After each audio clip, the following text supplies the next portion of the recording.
G'day, this is Bree from Bree's Bovine Behaviour. I've just got a video coming up that shows our weaners that are coming through the yards at the moment, talking about how we deal with them on feeding them for day one.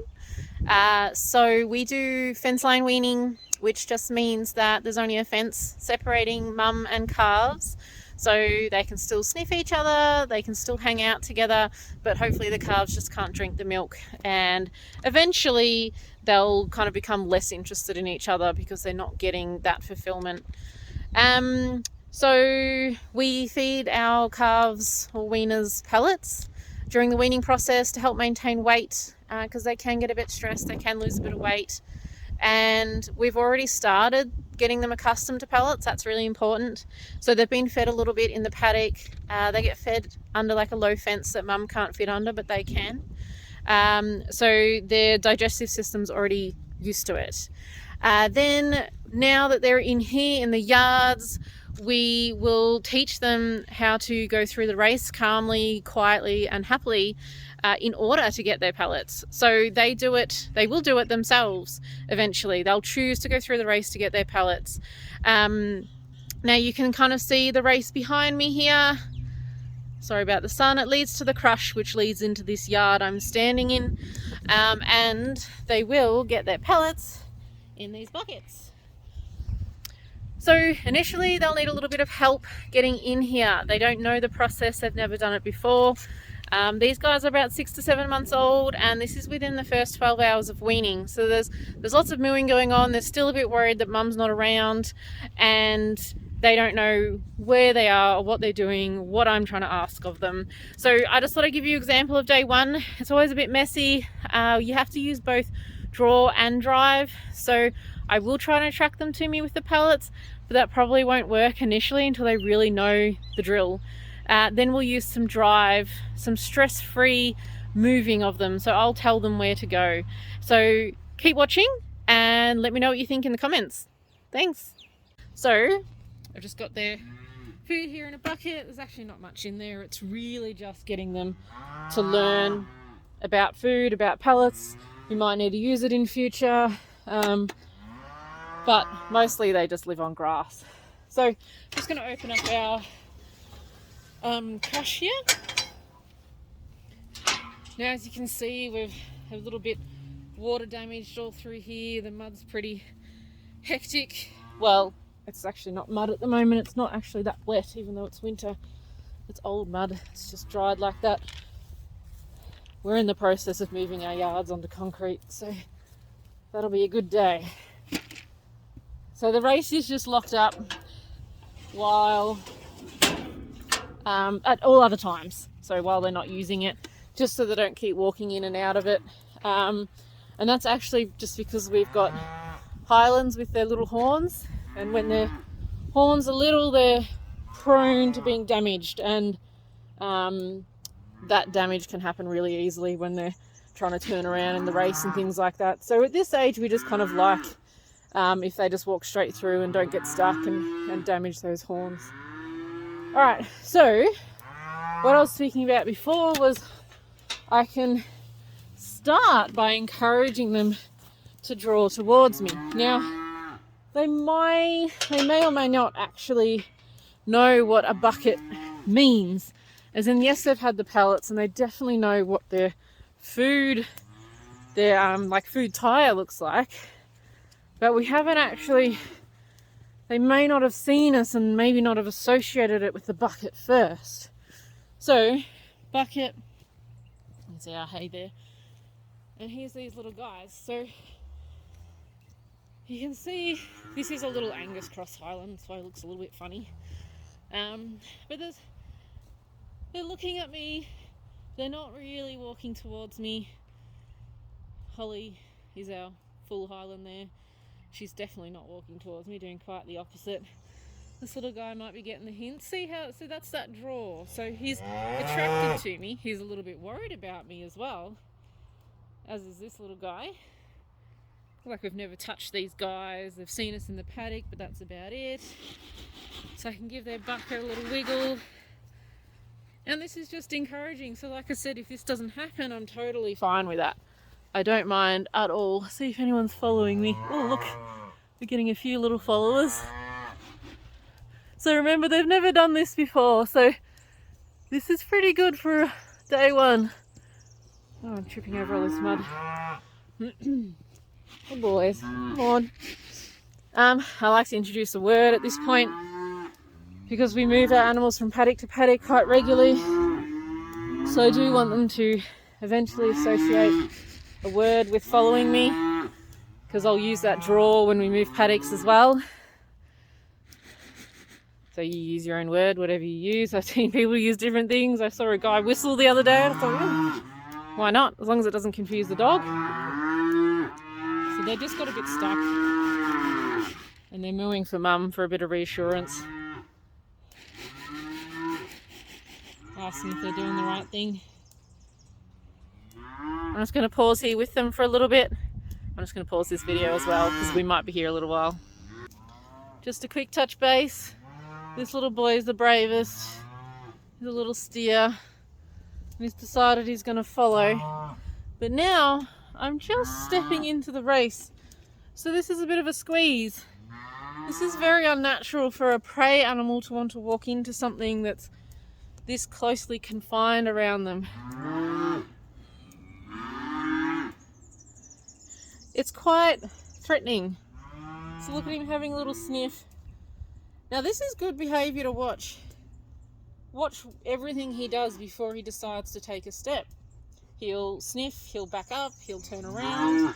So in future, when we're training these guys to do anything, it's best to accept these behaviours rather than try and say, oh no, you're not allowed to step backwards, you're not allowed to turn around, don't stop and sniff.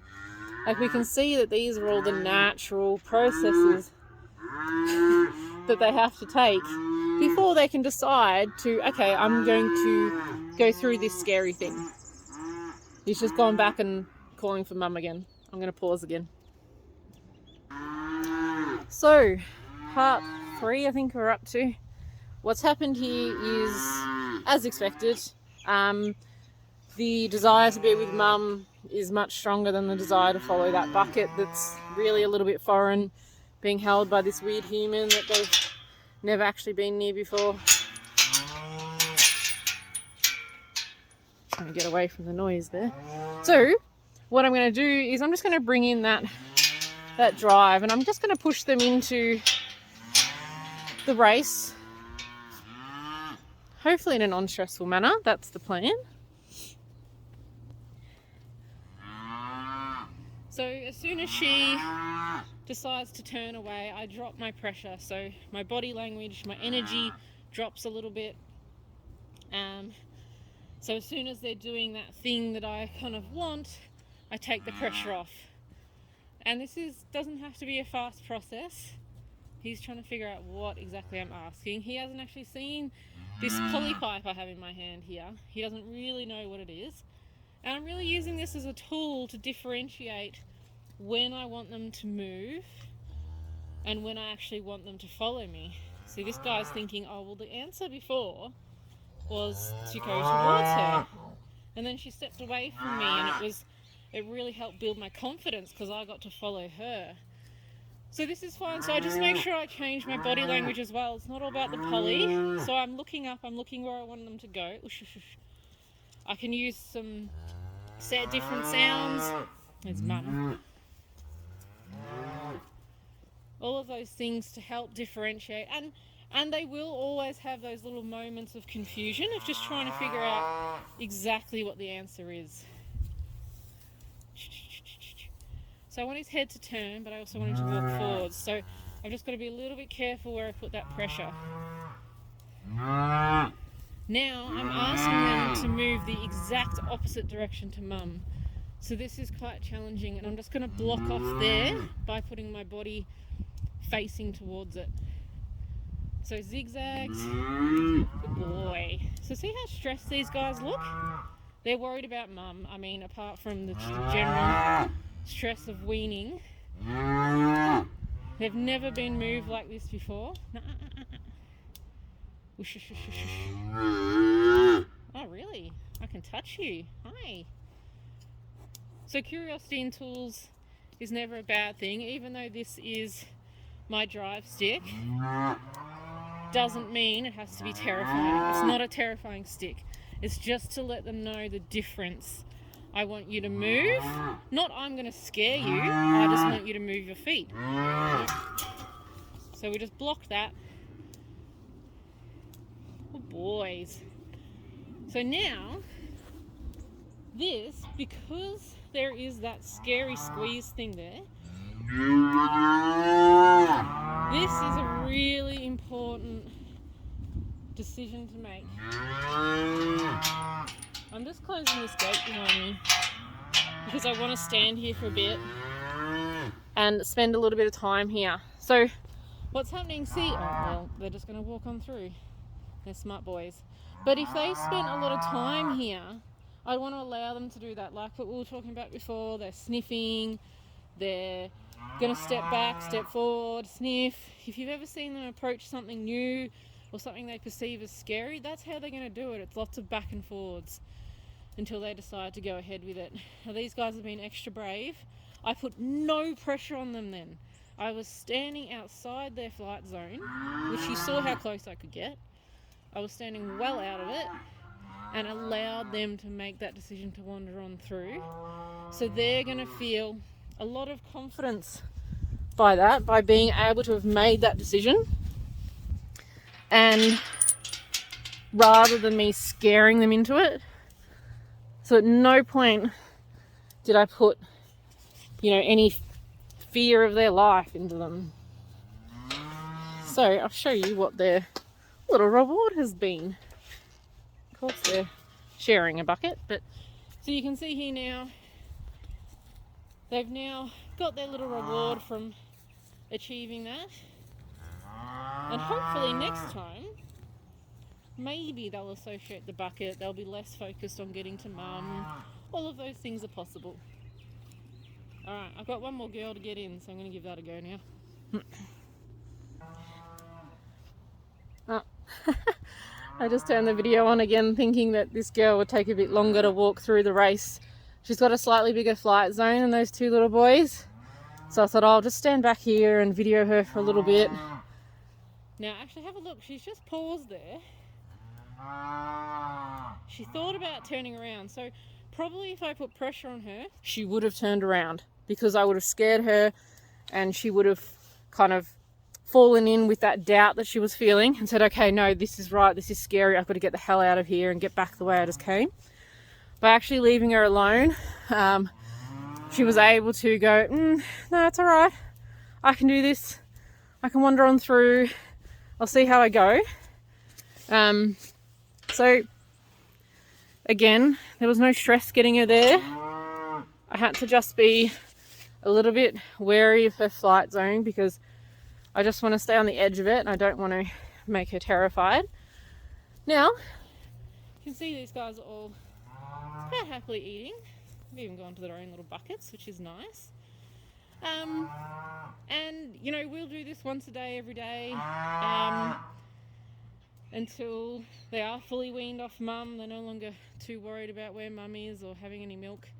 And I'll also do their training as well. So probably they won't actually go out into a paddock until they're either halter trained or at least trained quiet enough to be brushed in a paddock. Like these little steers, they're just going to go off as pets, so I'll just get them kind of brushable and friendly, hopefully. And then little Holly over here, she probably needs to be halter trained, I'd imagine.